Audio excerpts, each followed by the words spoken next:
Welcome back to Gentle Herb Living, where we grow from the ground up, naturally and mindfully. Today, I want to help you sidestep some of the most common beginner gardening mistakes that could be holding your plants back.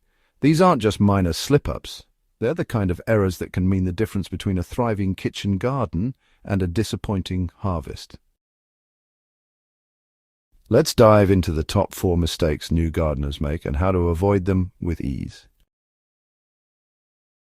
First up, overwatering. This is hands down the most common mistake. When you're just starting out, it's natural to want to nurture your plants with plenty of water, but most herbs and vegetables don't like soggy roots. Overwatering can suffocate your plants, attract pests, and promote fungal diseases. The key is to water deeply and less often, encouraging roots to grow downward in search of moisture. Always check the top inch of your soil. If it's dry, it's time to water. If it's still moist, wait another day. Second, planting without understanding your soil. You can't build a strong garden on weak soil. Many beginners skip this step, assuming that just adding compost or fertilizer will be enough. But soil is a living ecosystem. Before planting anything, take time to observe and test your soil. Is it sandy, clay-heavy? Does it drain well or stay waterlogged? You can use a simple home soil test to check pH and nutrient levels.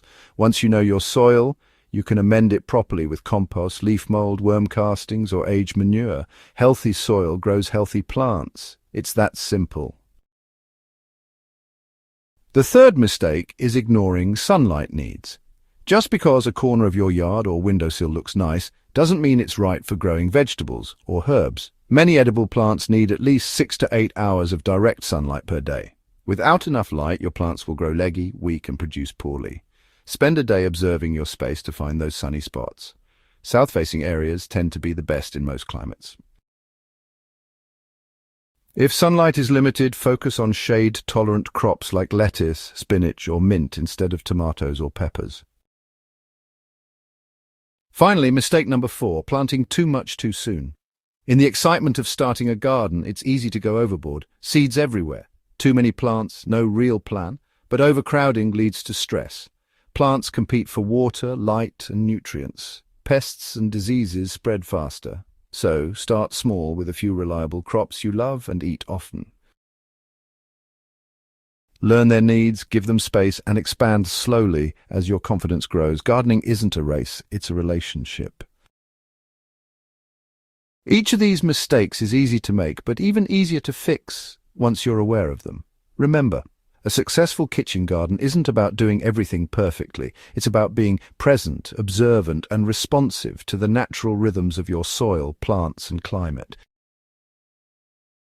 If this video helped you, give it a thumbs up and subscribe to Gentle Herb Living for more honest, helpful gardening guidance. Got questions or your own beginner mistakes to share?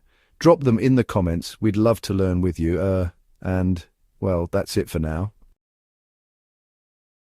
Together, let's grow wisely, gently, and with purpose.